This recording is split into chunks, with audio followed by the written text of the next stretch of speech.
Carter Road, Mount Road, French Quarters, MG Road, HSR, Fountain House, Park Street, Barackamba. We've been here, we've been there, Vekas been just everywhere. Duvvada Srinivas భార్య Tekkali ZPTC Duvvada వాణి సంచలన వ్యాఖ్యలు చేశారు. పిల్లల భవిష్యత్తు కోసం కలిసే ఉంటామని యూటర్న్ తీసుకున్నారు. కలిసి ఉండడానికి లిఖితపూర్వకంగా హామీ ఇస్తే చాలని చెబుతున్నారు వాణి. దువ్వాడ వాణి వ్యాఖ్యలపై స్పందించారు దువ్వాడ శ్రీనివాస్.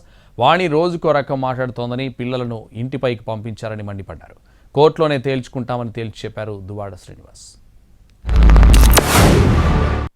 రాసుకుందాం కొన్ని కండిషన్స్.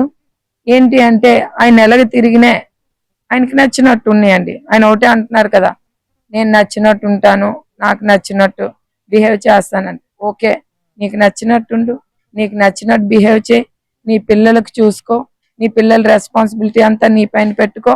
నాకంటూ 1 రూపీ ఇవ్వకు, నేను నీ మీద డిపెండ్ అయ్యి 1 రూపీ కూడా అడగను. నా లైఫ్ నేను లీడ్ చేస్తాను, నీ లైఫ్ నువ్వు లీడ్ చేసుకో.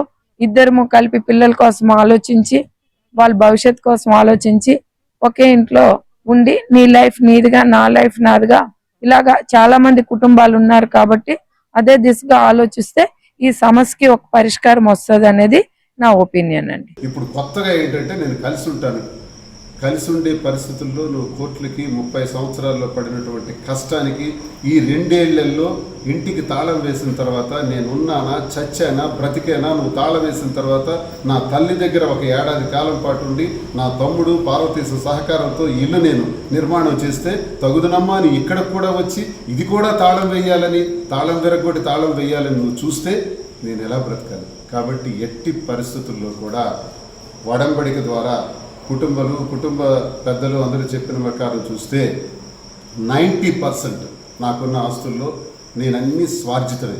ఇవేమీ నాకెవరూ ధారాదత్తం చేసినవి కావు. నా స్వార్జితమైన ఆస్తుల్ని మీకు అంతవరకు ఇవ్వడానికి సిద్ధపడుతున్నాను.